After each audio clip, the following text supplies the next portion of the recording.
Estimados amigos, tengan todos ustedes muy buenas noches. Quien les habla es el contraalmirante Antonio Vildoso. Soy el director de Intereses Marítimos de la Marina y les agradezco su participación en este primer webinar, en este primer seminario web, en la cual el expositor el día de hoy va a ser el capitán de corbeta Michel Laguerre, quien forma parte de la dotación de esta dirección y que a su vez ha sido... se ha graduado en la Escuela Naval en el año 2006 y ostenta el grado de Magíster en Historia por la Pontificia Universidad Católica del Perú. Y actualmente es el jefe del Departamento de Asuntos Históricos y Patrimonio Documental de nuestra dirección. El tema del día de hoy es las operaciones navales de la Expedición Libertadora según Guillermo Miller y James Paroissien. Ya van a explicar durante la presentación quiénes son y las opiniones desde el punto de vista de la influencia del poder del mar sobre tierra, de la proyección sobre tierra. Más quería adelantarles que es un poco dada la coyuntura de nuestra situación nacional e internacional que obliga que tengamos que adaptarnos y mejorar cada vez más este tipo de presentaciones. Así que nuevamente reitero la bienvenida. Para información de todos pasaré a silenciar los micrófonos y solamente escucharemos a Michel Laguerre. Nuevamente muchas gracias a nombre del Comandante General de la Marina, quien nos ha permitido tener este ciclo de conferencias a lo largo del año y que espero que sean de su agrado, y en la siguiente oportunamente les estaremos invitando para un nuevo tema. Puedo ir adelantándoles que el expositor del siguiente webinar será el contraalmirante Francisco Yávar Acuña. Dejo con ustedes al capitán de corbeta Michel Laguerre. Almirante, buenas tardes. Con todo, buenas tardes. Quiero iniciar estas palabras dando las gracias a la Dirección de Intereses Marítimos por haber tenido a bien esta iniciativa, así como a ustedes por haberse dado un tiempo en ingresar a esta plataforma que nos va a permitir poder brindarles en unos 3/4 de hora una exposición que en este año suma o adquiere un realce especial, debido a que este año se conmemoran 200 años del arribo al Perú de la Expedición Libertadora, que es un evento primordial y de primer orden dentro de todo el proceso independentista. A tal punto que estamos seguros que si esta expedición en un inicio no se hubiese conceptuado, no se hubiese organizado, y todo lo que esto implica hace 200 años, las victorias independentistas que dieron la libertad al Perú y que afianzó la libertad tanto de las Provincias Unidas del Río de la Plata como de Chile, se hubiese tomado mayor tiempo. Voy a compartir con ustedes un PPT.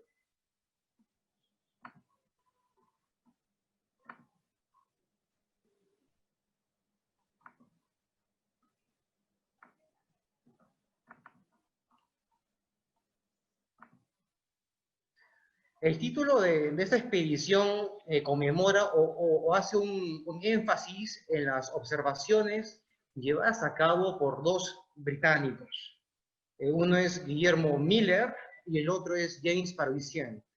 Me parece que Guillermo Miller es una figura más conocida dentro de nuestro medio, mas no así James Paroissien, a pesar que James Paroissien fue médico y fue hombre cercano, secretario de suma confianza del libertador José de San Martín, a tal punto que escribió un diario de la Expedición Libertadora que fue recogido felizmente en la colección del centenario de la Independencia, editado por el finado historiador y miembro y muy amigo de la Marina, doctor Félix de Nedi Luna. En ese sentido, sus apreciaciones como un hombre no de mar, como no marinero, sino como un médico, como un empresario, nos deja una impresión sumamente dura y cruda de lo que significó en el aspecto humano y naval este zarpe desde Valparaíso hacia el puerto de Pisco. Por su lado, Guillermo Miller sí era un hombre que tenía experiencia militar en Francia, en Europa, durante las guerras contra Napoleón Bonaparte y antes contra la Francia revolucionaria. Y bueno, tuvo mayor presencia en el territorio peruano. Entonces, comencemos por el principio. La idea o la conceptualización de llevar un ejército libertador por la vía marítima no fue lo primero que se vino a la mente dentro de las cabezas de los ideólogos del proceso independentista, a tal punto que la ruta clásica o la ruta lógica para llevar o mover un ejército desde las Provincias Unidas de Río de la Plata, actual Argentina, era por la vía de Salta, el Alto Perú, Puno, Cusco, y entrábamos a la capital del virreinato peruano. Y eso lo entendieron, y eso es una cosa es un entendimiento ya de manual, digamos así, las fuerzas hispánicas. Entonces reforzaron con brillantes generales esa ruta lógica donde muchos esfuerzos del ejército terrestre intentaron desde 1810 llevar la libertad al Perú. Uno de los grandes generales hispánicos, si bien había nacido en Arequipa, es el que figura en esta imagen, es José de Goyeneche, grande de España y primer conde de Huaqui, hermano del obispo Sebastián de Goyeneche. Este general logró frenar a los ejércitos de Río de la Plata. Entonces, San Martín, Belgrano, Pueyrredón, entre otros, dijeron, bueno, ¿cómo lo hacemos? En buen cristiano. Pero tampoco inició estas ideas independentistas de la ruta o de la mejor ruta para llevar el ejército con San Martín, ni con Belgrano, ni con Pueyrredón, ni con O'Higgins, sino mucho antes. Y me refiero al jesuita, también nacido en Arequipa, Juan Pablo Vizcarra de Guzmán, muy conocido por sus famosas cartas a los españoles americanos. Bueno, gracias a una ponencia que el finado historiador amigo de la Marina, Percy Cayo Córdoba, dio en el año 92, sabemos que él planteó dentro de sus planes para llevar la libertad a América desde Londres, que la vía marítima era la mejor forma para plantar un ejército en territorio hispánico. Hablamos de 1790, durante el virreinato del virrey Taboada de Llamos. Pero llegando un poco más al tiempo que nos convoca, el general San Martín, quien ya había sido el ganador, el victorioso en la batalla de Chacabuco, le envió una carta al general en jefe del ejército del Perú, como así se llamaba, Manuel Belgrano, donde le indicaba que se tenía que dominar el mar. Teníamos que armar una expedición de unos 6.000 hombres y desembarcar en Lima. Lima era el centro neurálgico del virreinato peruano. Entonces, todos los independentistas o los gobernadores de Argentina y de Chile, hasta la Gran Colombia, entendieron que si Lima, que si Perú no se independizaba, lo que iba a ocurrir era que sus libertades se veían en peligro. Más aún, luego de lo que hizo el virrey Abascal, que veremos más adelante. En el año 17 también, a finales de año, San Martín le envió otra correspondencia a Juan Martín de Pueyrredón, el director de lo que ahora es Argentina, donde le encarece la necesidad de contar con el poder naval.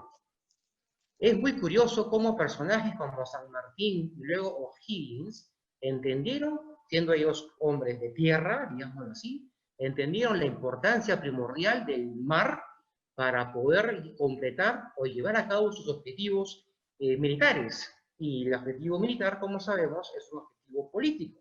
Es una continuación de la política por otros medios. Ellos lo entendieron de esa forma.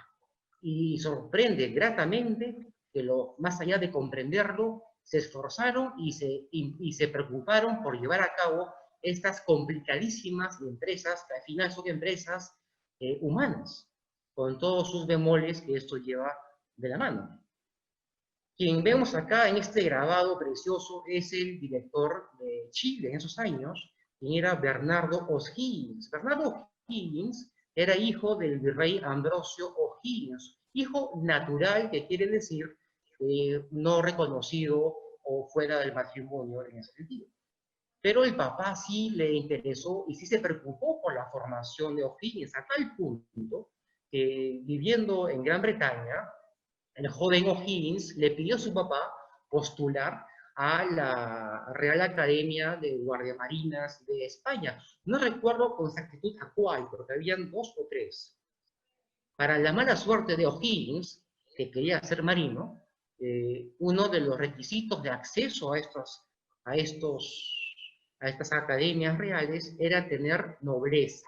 Y uno de los puntos para tener nobleza viene a ser hijo legítimo, no natural. Entonces no pudo ser marino Bernardo O'Higgins. Pero más allá de esa experiencia primaria, también él, ya como director de la provincia, de Chile, vio cómo el virrey Abascal, usando 4 embarcaciones de la Real Armada, llevó al ejército virreinal a Chile en 1814 y les quitó lo que habían ganado con las victorias militares. La lección que había tenido O'Higgins al respecto es muy clara. Eso es muy importante dentro de la historia porque nos permite aprender lecciones. Y O'Higgins, sin esperar mucho tiempo, aprendió y comprendió que el dominio del mar, el control del mar, que le permitió al virrey Abascal llevar un ejército para apagar o para derrotar a los insurgentes, como les llamaban, fue por el dominio del mar. Era importantísimo. No por la vía terrestre, sino por la vía marítima. O'Higgins lo entendió. Luego la batalla de Chacabuco, donde también peleó José de San Martín, se le atribuye, no está comprobado documentalmente, pero se le atribuye esta frase a O'Higgins. Este triunfo ni 100 más serán de valor si no dominamos el mar. La conciencia marítima o el reconocimiento de la importancia del mar para los objetivos políticos militares estaba en la mente de San Martín como de O'Higgins, las 2 cabezas organizadoras de toda la expedición libertadora. Se me olvidaba, uno de los antecedentes o de los argumentos que Bernardo O'Higgins tuvo en mente cuando planificaba, cuando buscaba ver la mejor forma como llevar la independencia de Perú, fueron los éxitos del corsario al servicio de Argentina, Guillermo Brown, que en 1816 llegó hasta el Callao y logró unas ciertas victorias navales contra Abascal. Y hablando de Abascal, este reconocimiento de la importancia del mar para estos momentos no fue exclusivo de los independentistas, también lo fue del lado realista, y tenía que ser así. España, por muchos siglos, fue un imperio marítimo. La conquista del incanato llegó por el mar, y luego se crean las organizaciones de la Armada de la Mar del Sur en el Pacífico, y luego de la Real Armada. Abascal, en una comunicación que envía a España, le dice: si ustedes no me mandan refuerzos por la vía marítima, tanto para hombres en tierra como para mi fuerza naval, dejaremos de ser una nación española con presencia efectiva en este lado del planeta. Abascal lo entendió así. Es más, recordemos lo que le dije hace un momento. Abascal llevó al general Osorio a Chile por la vía marítima. Entonces Abascal entendía, era un estadista. Eso es muy importante tenerlo en cuenta. los hombres que se estaban enfrentando hace 200 años, hace 202 años, eran de un nivel de comprensión de la situación, de una visión del panorama en conjunto, digno de lo que estamos el día de hoy rememorando. Eran grandes estadistas, dignos de que la historia se acuerde de ellos. Guillermo Miller, en esta edición que está en la Biblioteca Nacional del Perú de sus memorias, comenta cómo se fue formando en el aspecto humano los tripulantes, la variopinta formación de los tripulantes de la primigenia Armada de Chile, que es la base con la Argentina, digámoslo así, de la expedición libertadora.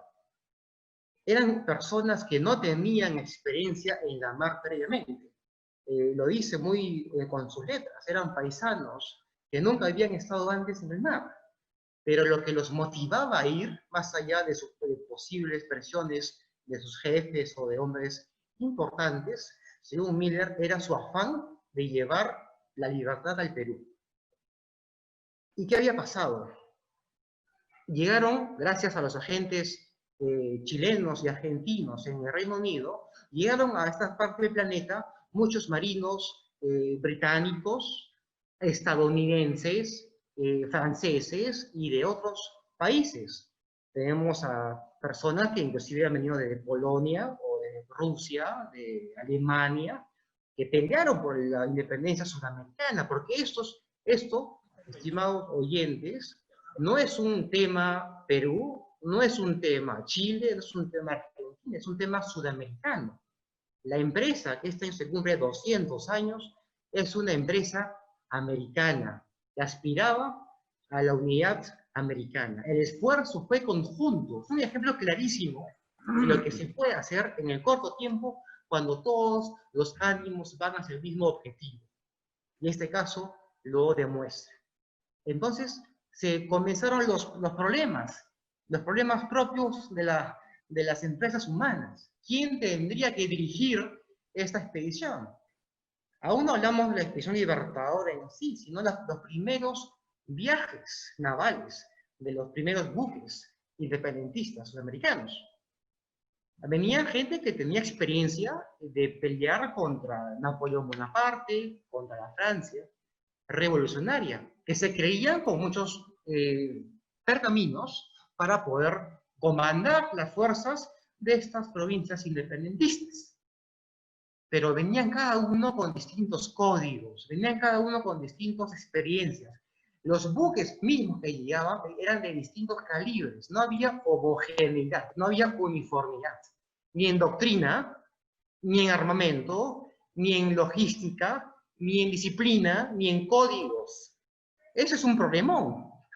Ese es un gran problema que vivieron estos organizadores.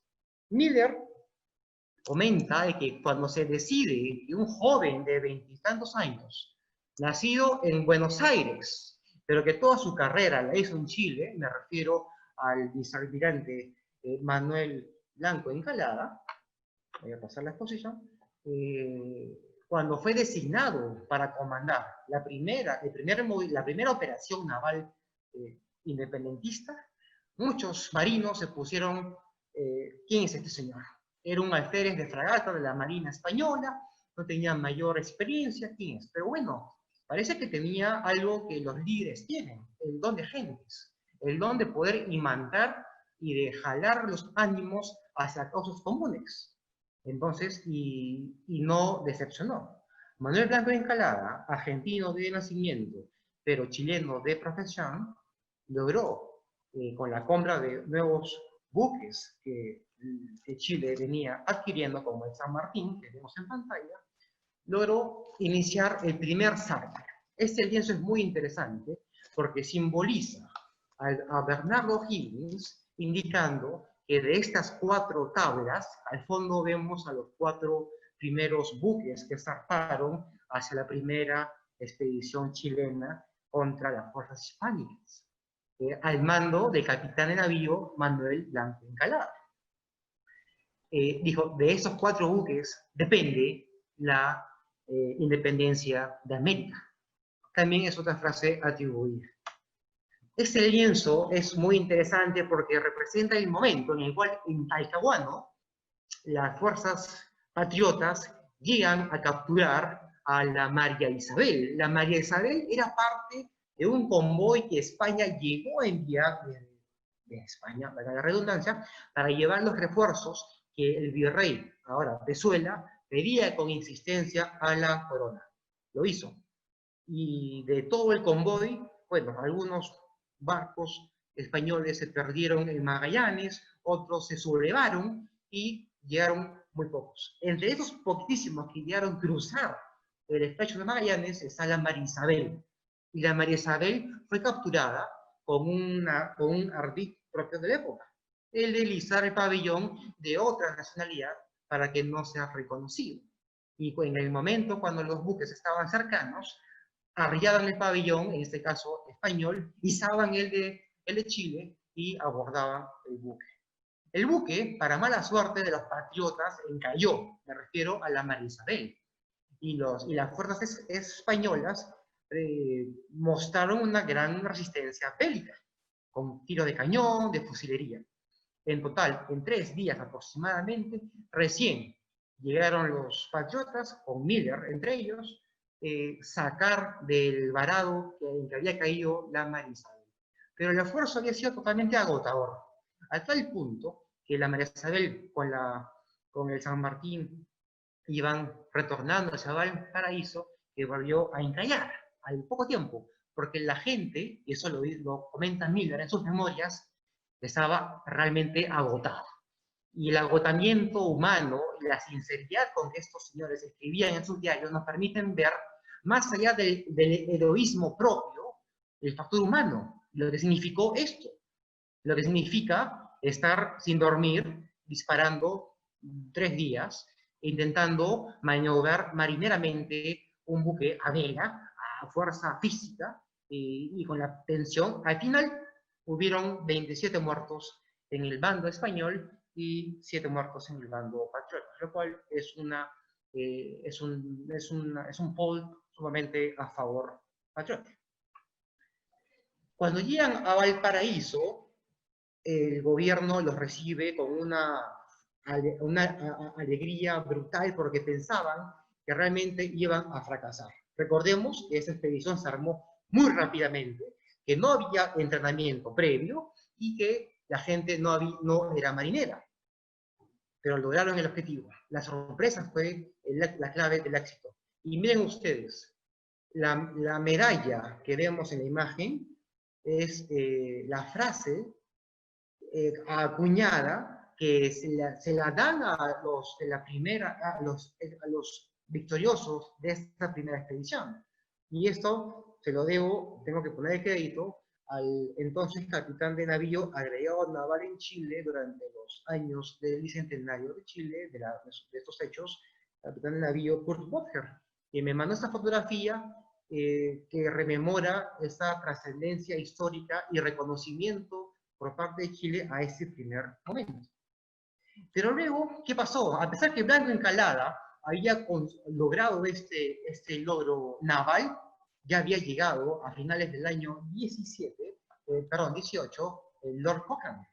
Cochrane es un marino brillante y es uno de los personajes más fabulosos dentro de la Marina británica. Pero según el historiador Mariano Felipe Pasolán, sufría lo que muchos grandes hombres sufren, de pequeñeces, de miserias. Eso hacía que su carácter sea un carácter antipático, no caía bien, era soberbio, ególatra, indisciplinado porque sabía sus cualidades como marino. Y no cayó necesariamente bien dentro del ámbito de José de San Martín o de O'Higgins o de los propios marinos británicos. Cuando se le otorga a Lord Cochrane el comando en jefe de toda la escuadra chilena, Blanco Encalada entra en un momento de duda, porque piensa, acabo de capturar un buque al Imperio Español. He tenido éxito. Y ahora viene el almirante Cochrane y me va a relevar en el cargo. Esto se dieron cuenta de O'Higgins. Y O'Higgins le preguntó a Blanca Encalada, mira, ahí está la situación. Y Blanca Encalada, y esto está registrado en las memorias, tuvo un gesto de humildad que lo enaltece. No hizo ningún escándalo, no pidió su pase de retiro, no pidió su cambio de colocación. Lo que hizo fue aceptar la grandeza marinera de Lord Cochrane y ser relevado como su segundo. Entonces, esto generó unidad dentro del factor humano de esta primera marina. Porque habían marinos que le susurraban al oído, hablando en Encalada, que le decían, oiga, usted no acepte que le quiten sus glorias. Usted acaba de darle a Chile y a Argentina un buque de gran porte. Blanca Encalada no hizo caso a estos consejos, que lo único que iban a generar era mayores divisiones. No eran los momentos de las divisiones. Cochrane, en enero del año 18, había llegado en el 17, me equivoco, en enero del año 18, en enero del año 19, el 16 de enero del 19, zarpa desde Valparaíso hacia el Callao. Esta es la primera expedición hacia territorio del virreinato peruano. Llegan hacia el Callao con la finalidad puntual de mostrar a los patriotas que las fuerzas independentistas estaban llegando al núcleo del centro hispánico, del poder hispánico en esta parte del continente, para reconocer cómo realmente estaban protegidas el Callao, sus fortalezas. Tenían 196 cañones, como veremos más adelante, y también conocer el ánimo de los que supuestamente pedían a gritos la independencia. Y en adición, capturar varios buques mercantes con el preciado oro. Y acá hago un paréntesis. La gran mayoría de los marinos en este momento, así como la expedición libertadora, eran extranjeros. De los 1000, unos 500 eran extranjeros. No peleaban solamente por un ideal hermoso como es la libertad.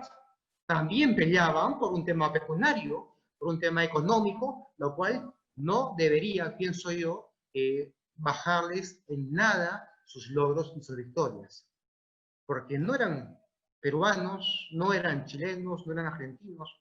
En su mayoría, al decir extranjeros, me refiero, eran europeos o estadounidenses, que venían por el dinero que significaba el capturar una presa, que eran millonarios. El virrey Pezuela sabía que la expedición libertadora se estaba preparando, sabía que iban a haber avanzadas hacia su virreinato. Eso es, ¿qué hizo? Estábamos en enero, febrero del año 1819. ¿Qué hizo el virrey Pezuela? Fue hacia el Callao para inspeccionar los buques de la Real Armada.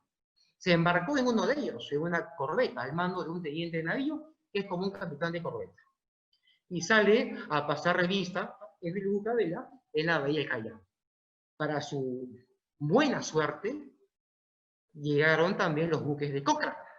Y me refiero a la O'Higgins, que es el nuevo nombre de la María Isabel, que fue capturada, como hemos visto, por la Encalada. Estaba la O'Higgins, estaba la San Martín, estaba la Lautaro, estaba la Chacabuco. Esos 4 buques. Pero ¿qué pasó? Estábamos hablando de febrero, del 24 de febrero. Dentro de la concepción de Cochrane, y esto es muy interesante, los indicadores que Cochrane o el Estado Mayor tuvieron en cuenta el factor humano. ¿Qué pasaba en el Perú en febrero del 19?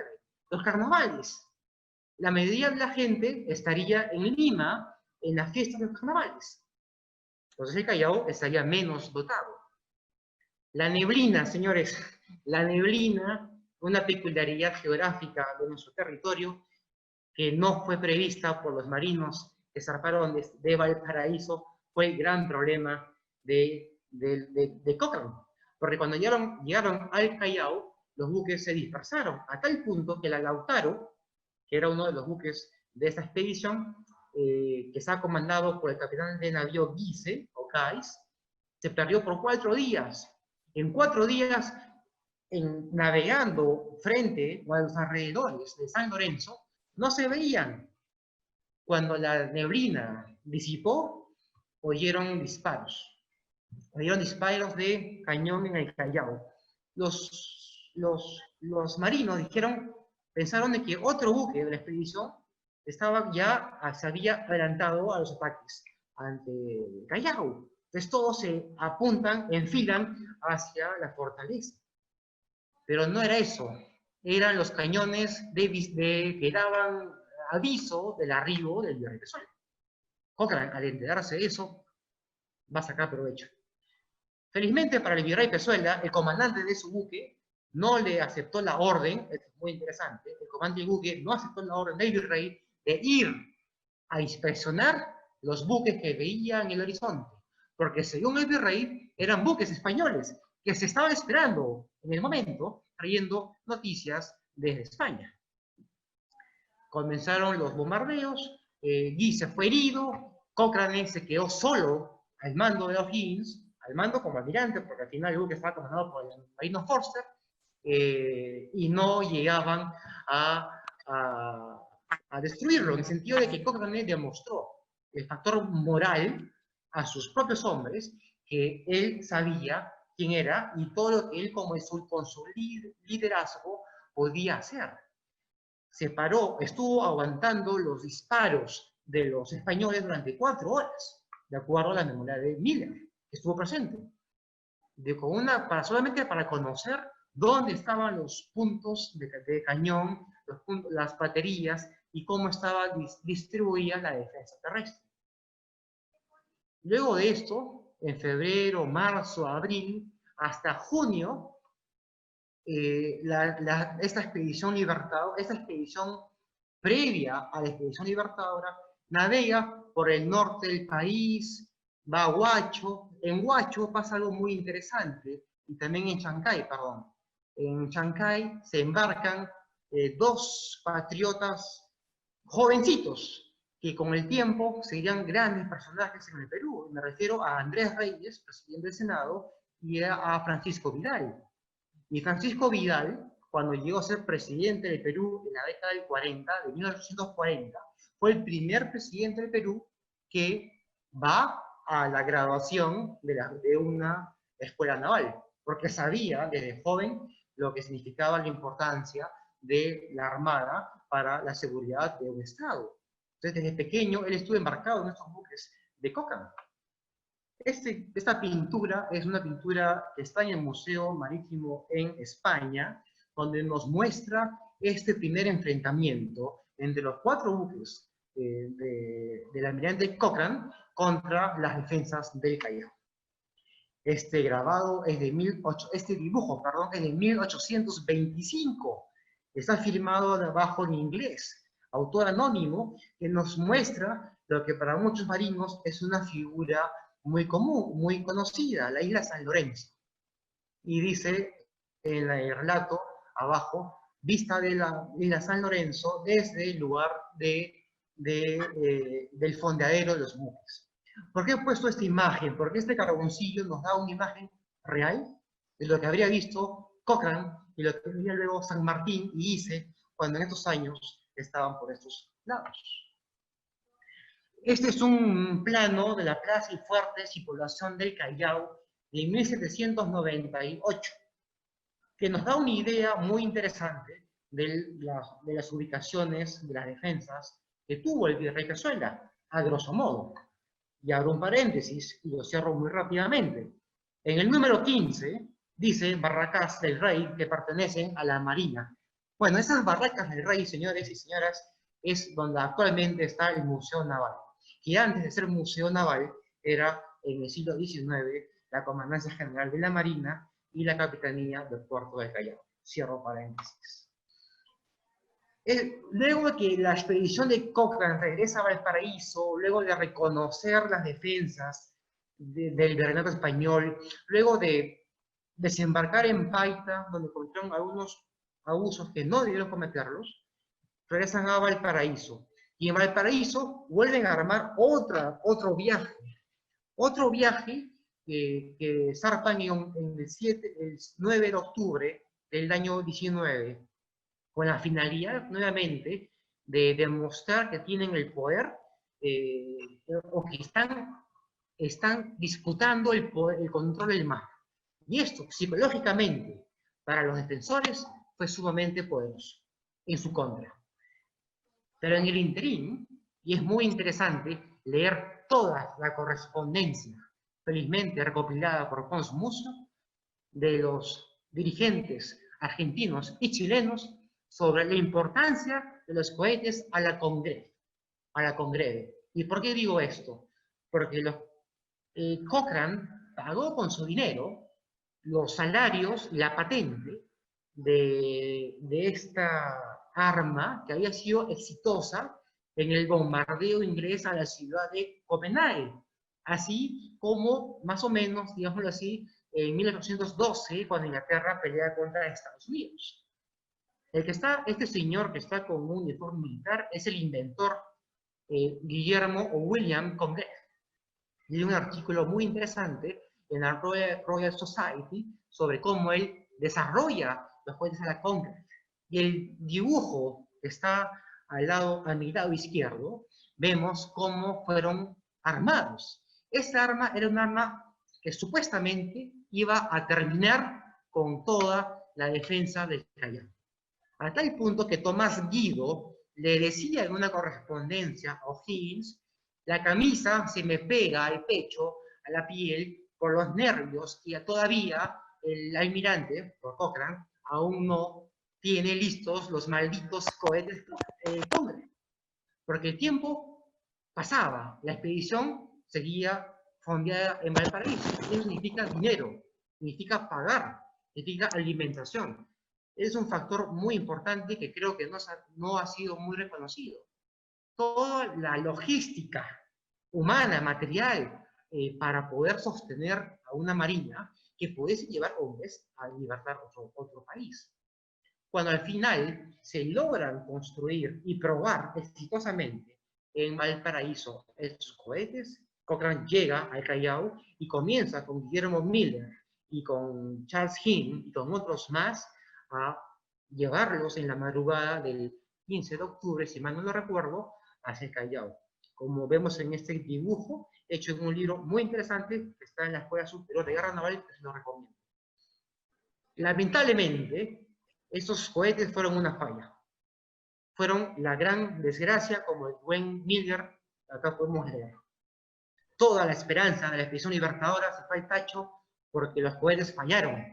No tuvieron el éxito que la gente, el alto mando, digamos así, en Chile, en Argentina y en la Bahía del Callao, tenían esperanzados en esta arma. ¿Cuáles fueron los motivos de la falla? Para muchos fue que la humedad, y eso es un factor a favor, así es. La humedad limeña, así como la neblina les falló previamente, en este caso fue la humedad. Pero de acuerdo a las memorias de Cochrane, que se basa mucho en las memorias de Miller, sostiene que algo que nos parecería muy gracioso, por no decir otra palabra. Por ahorrar costos, el gobierno chileno agarró a los prisioneros españoles de la primera expedición para que llenen estos cohetes con pólvora. Obviamente que estos españoles sabotearon poniendo menos pólvora o poniendo arena y otras cosas en los cohetes. Entonces, eso nos da una lección que a veces por querer ahorrar costos, las cosas salieron mal. Y en este momento fallecieron varios marinos y marineros y muchos más salieron heridos, entre ellos Miller en San Lorenzo y Guise al tratar de reparar estos cohetes. Esta frustración, ¿qué cosa motivó a Cochrane? Que se sentía que no estaba cumpliendo con su misión. Bueno, se dirigió hacia el norte, hasta Guayaquil, a perseguir a la prueba, que luego fue nuestro buque insignia, que se llamó Presidente, en esos años era un buque español, y a la Venganza, que eran 2 fragatas de unos 40 cañones.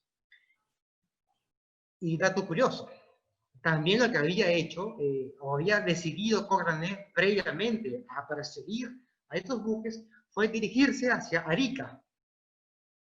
En 3 semanas, desde el Callao hacia Arica, los buques de esta marina solamente llegaron hacia Pisco. Y claro, la corriente, que va de sur a norte, evitó, y seguramente hubieron malos vientos, evitó de que pudiesen llegar a Arica. Pero en 3 semanas no pasaron de Pisco. Entonces Cochrane dijo, cambio de planes, me voy hacia Guayaquil, y Guise, que era el comandante de la Lautaro, usted va a liderar una operación anfibia hacia el Pisco. Este plano topográfico es de 1859, 30 años después, que es lo que nos puede dar una idea de cómo era la ciudad de Pisco.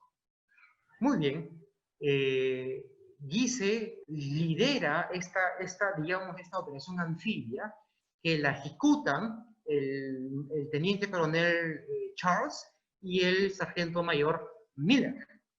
Muere Charles, Miller es herido de gravedad. Miller, en toda esta experiencia, en todos estos viajes, en cada combate es herido, y es un hombre que tenía más de 7 vidas. La fuerza patriota llega a tomar Pisco. Había una resistencia de 600 infantes, 4 cañones, 150 caballos, pero los marineros o los infantes de marina, que eran gente que no tenían mayor experiencia real o operacional, tuvieron el valor y la valentía de no decir, no estamos preparados, no, esto está demasiado fortificado, dice, no podemos ir. Decidieron ir, porque tenían esta espina de su fracaso en el Callao por el mal uso de los cohetes a la Conquer. Al final se logra el objetivo. Y en 5 días la fuerza tiene que irse. Tiene que irse para recuperar, volver hacia Valparaíso. Los españoles retoman Pisco, pero en su despedida, dice, hay una tradición que recoge José Balzán Gaño, que es muy jocosa. Parece que algunos marineros se emocionaron mucho, ya en tierra, con nuestro rico pisco, y muchos comenzaron a beberlo y a ponerse muy alegres. Entonces Guise dijo, bueno, basta, suban un poco a bordo algunos botellas, no recuerdo el nombre de ese guión gigantesco y grande, y los demás fueron quemados. Y esta rima que ustedes están leyendo es, según José Balzán y Gamio, de la época. Cuando Guise le hizo cisco su fortín al español, se incendió todo el alcohol y se perdió muy buen pisco. Como toda empresa humana, está llena de temas interesantes. Miller tampoco llegó, Cochrane, que lo vemos en esta pintura, que lo representa el cuerpo completo con su ego al máximo, pero gran marino, brillante, le comenta a Miller lo que ustedes están viendo en pantalla. Se sentía que no estaba cumpliendo, y si regresaba a Valparaíso, es probable que sus enemigos políticos, porque sí, señores, en plena campaña libertadora, la discordia, la envidia y las malas artes también hacían merma de los libertadores. Entonces, Cochrane sabía que si llegaba a Valparaíso sin haber cumplido con su misión, podía perder el mando. Entonces idea algo que lo pone a la altura de los grandes marinos. Hace algo que nadie esperaba que iba a hacer. Y han puesto en negritas algunas ideas de fuerza, porque eso nos muestra lo que Clausewitz también nos ha enseñado, el genio del comandante. Las operaciones que no espera el enemigo son casi seguras. Cochrane, con 2 buques y una fuerza de infantería, se dirige hacia el sur, hacia el Valdivia. Valdivia era una fortaleza tan importante que estaba muy bien resguardada por los españoles. llega con pabellón español, porque también esa fortaleza esperaba el arribo de otros buques españoles. Al final, por un tema de suerte para los españoles defensores, el viento demuestra que estaban desembarcando. Se mueven los barcos al costado y comienza toda la operación.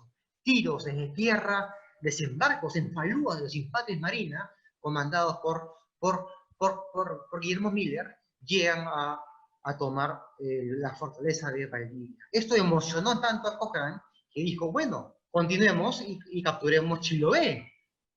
Aprovechemos esta buena racha. Pero Chiloé parece que se avisó con tiempo y repelió este ataque. Bueno, este logro, esta es una imagen de 1828 que está publicada en la segunda edición de las Memorias de Miller, que nos muestra lo complicado de todos los canales que en cada punta, no sé si ven el mouse, en cada espacio habían unas baterías que cubrían 360 grados la entrada a los canales, lo cual convierte esta operación en una operación sumamente complicada y exitosa. Vuelve Cochrane a Chile con el logro de haber capturado Valdivia y es recibido nuevamente con honores, con fiestas, como sabemos hacerlo. Y acá San Martín, que estaba en Buenos Aires, pidiendo recursos económicos para poder financiar la gran expedición libertadora que ya vamos a comentar, le otorgan el mando en jefe de toda esta expedición. Hay acá, abro un paréntesis porque siempre hay este debate. ¿Quién estaba al mando de la expedición? Bueno, el Congreso chileno, que había firmado un tratado con el argentino, entregan unas indicaciones, unas instrucciones secretas a San Martín, donde le dicen, vaya usted al mando de la expedición libertadora y dé la libertad al Perú. Lo que decía en estos 24 puntos era, y también se lo envían a Cochrane, era que el jefe, el mando de toda esta expedición no era de Cochrane, era de José de San Martín, como comandante en jefe del ejército libertador. Y Cochrane era el almirante en jefe, subordinado a San Martín. Es más, en uno de los puntos le dicen a Cochrane, usted no hará ninguna operación sin el conocimiento y autorización de San Martín. Y acá viene un tema muy peculiar, porque los ánimos, porque los caracteres espirituales de San Martín como de Cochrane eran totalmente opuestos. Recordemos que San Martín no quería llegar y hacer un gran enfrentamiento, no quería liberar al Perú con un gran combate, una gran batalla, no. San Martín quería que la presencia de la expedición libertadora animase a los patriotas a levantarse contra el gobierno español, entendiendo que los patriotas iban a entender que tenían el soporte de la expedición libertadora para levantarse. Era como su empujón a favor de ellos. Cochrane no. Cochrane era alguien que quería la adrenalina, quería oler pólvora, quería escuchar los disparos de los cañones. Eso fue muy complicado y fue la causa de muchas discusiones propias entre estos dos grandes hombres de nuestra independencia. Voy a pasar la siguiente lámina. Y acá Miller, que está en este grabado, también en sus memorias, nos deja un relato apasionado y muy bonito, porque nos dice la emoción que se veía, el espíritu de alegría y de esfuerzo de la gente que estaba en el puerto de Valparaíso, a punto de zarpar para una gran misión. Y un comentario. La fuerza hispánica zarpó el 21 de agosto, pero se demoró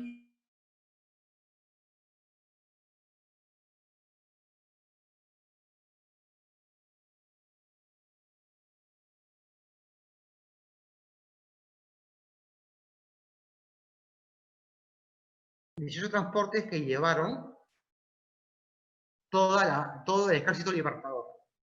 No sé si me oyeron por el silenciador, pero repito muy rápidamente. Hubieron 18 buques de transporte que llevaron a todo el ejército libertador. Y buques de guerra, digamos así, eran 8. Eso nos dice un principio de la guerra naval, que Corvet lo entendió un siglo después. Que lo importante dentro de un convoy no son necesariamente los buques de primera línea, sino los buques de transporte que llevan los ejércitos, porque la guerra se decide en tierra, porque vivimos en tierra. Y la importancia de los buques viene a ser la proyección de este poder sobre tierra. Esto es muy interesante analizarlo en este ámbito. Esta pintura es muy bonita porque nos muestra el zarpe de la escuadra libertadora.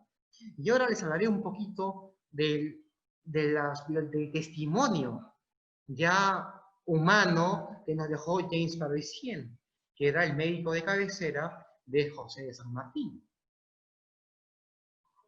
Realmente parece que los barcos de guerra no están situados como se acostumbra en todo convoy. Como buen inglés, tenía unas ironías muy propias. Y era cierto. Esta expedición libertadora no había entrenado, no había tenido un programa de entrenamiento, no había aún un código de señales conocido por todos, todavía aún no tenían claras las acciones a seguir. Y algo que se me estaba olvidando. El variopinto grupo humano, no todos hablaban castellano y no todos hablaban inglés. Y las dos naciones, como lo hemos dicho, en su mayoría, los más importantes eran extranjeros, que hablaban básicamente inglés. Entonces, habían comandantes que no se podían comunicar. Y Miller comenta que las instrucciones, él y otros más, las tenían que traducir en plena operación para poder cortar un ancla, un cable, para poder fondear, para poder arreglar las velas, para hacer el disparo de cañón o zafarrancho de combate. Y nuevamente los invito a que viajemos 200 años atrás y veamos lo complicado de toda esa empresa. Muy variopinta en muchos orígenes. Entonces, felizmente, James Parisien nos lo deja muy claro. Voy a pasar a la siguiente lámina. Mucho se ha preguntado, más aún en este año, dónde desembarcó la escuadra libertadora. Acá me olvidé de anotar lo que Manuel Quimper, que era el español, el jefe del ejército que estaba en Pisco, informaba al virrey Pezuela. Pero yo les voy a decir, ustedes ven hacia mi lado izquierdo la isla de San Gallán. Muy bien, entre la isla de San Gallán y la punta de Paracas, ingresó la expedición libertadora. Ingresaba, ven el mouse, y luego ingresa hacia la bahía de Paracas y desembarca donde dice acá Las Paracas. Eso está escrito en las memorias de Guillermo Miller, que estuvo presente, y va de la mano con lo que informó Manuel Quimper, que el desembarco de la expedición libertadora se llevó en una playa que distaba 2 leguas del puerto de Pisco. Acá vemos al puerto de Pisco, San Andrés, y más al sur, Paracas. Hay una pintura que está en un museo marítimo en Chile, que es de ese año, pintada por un miembro de la expedición, un inglés también, que se llamaba Charles Wood. Y tiene es una acuarela, donde se ve el momento, hay 2 acuarelas, donde se ve el momento en que la expedición, o gran parte, porque que se habían retrasado, pasaba de San Gallán con la punta de Paracas. Y otra donde se ve el momento del desembarco, de las falúas. Esos testimonios iconográficos que lamentablemente, les pido disculpas, no lo pude conseguir a tiempo, son los mejores testimonios de cómo esta gente llegó a desembarcar. Y es lo que está en nuestro Museo Naval en el Callao, es lo que tenemos en casa. Luego de navegar durante 1500 millas y 16 días, la expedición libertadora arribó a Paracas el 7, pero inició su desembarco a las 17:30 horas del día 8. Y ese desembarco duró 4 días. Ven ustedes la magnitud logística que significa desembarcar, ¿no? Los caballos, el parque de artillería, el propio ejército, y esta pintura que es de Jacobo, que está, repito, en nuestro Museo Naval, simboliza también todo ese esfuerzo. Miren ustedes abajo de San Martín las cadenas que va a romper, miren ustedes al fondo la escuadra libertadora, miren ustedes al fondo lo que sería el actual puerto de San Martín, ¿no? En Paracas. ¿Dónde está San Martín? Miren ustedes los rostros de los personajes.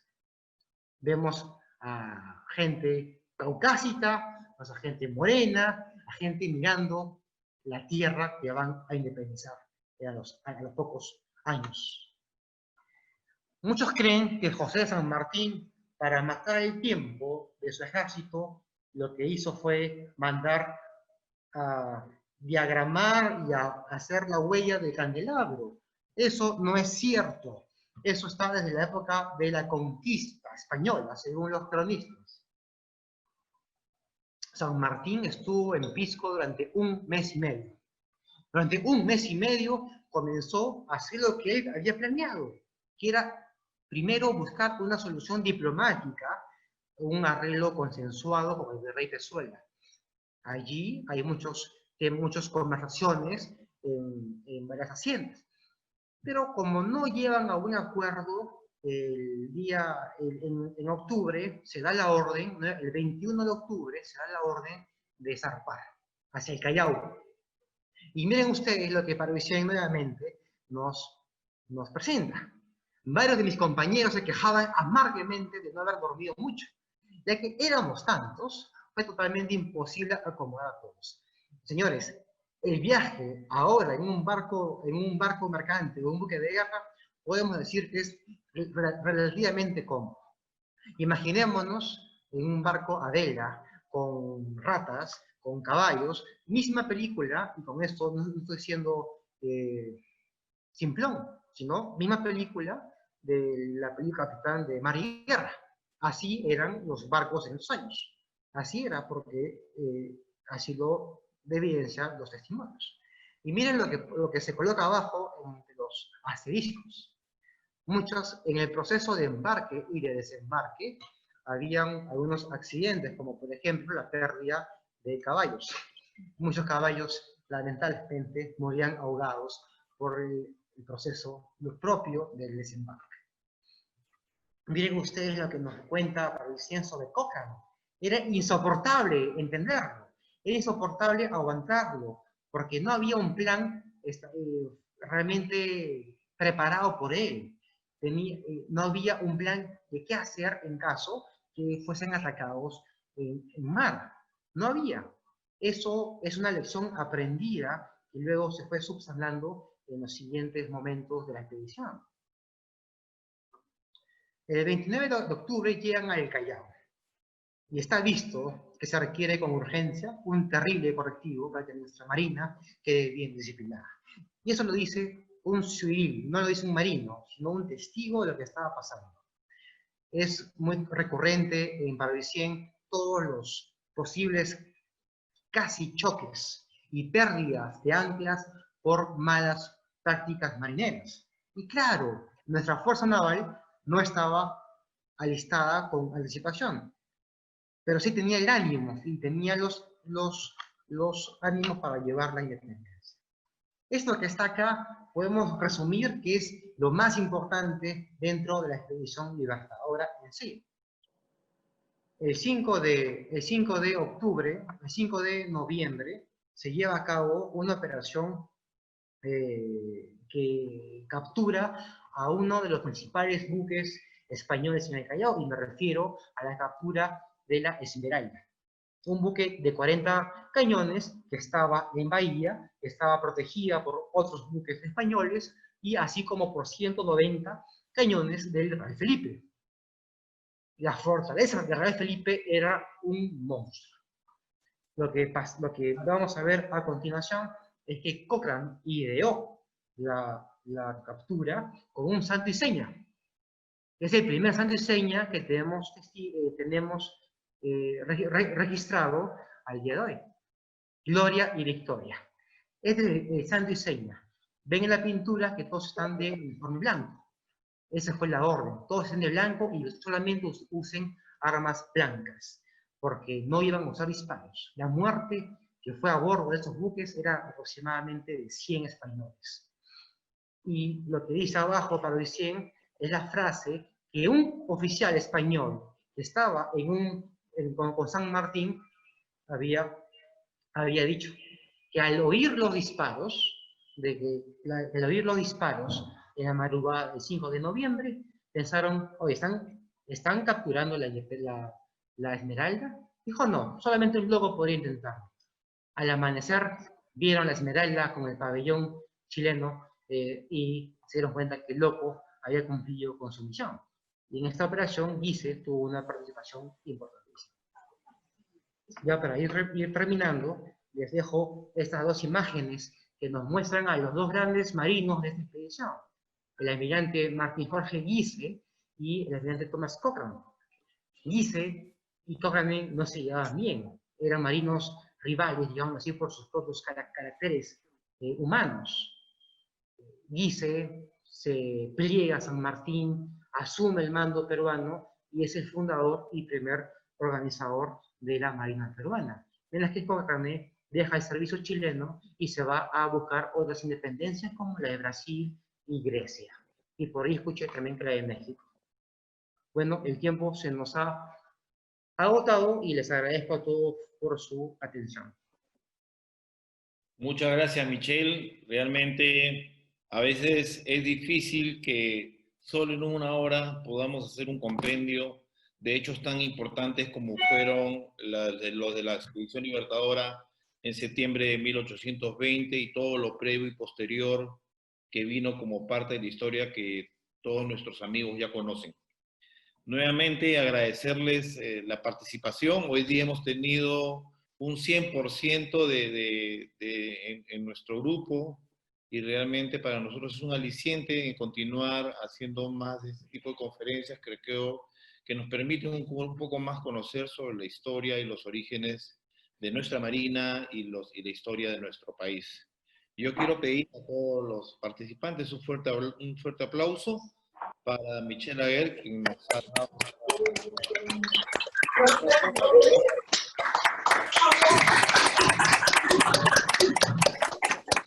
Gracias, señor almirante, y a todos ustedes.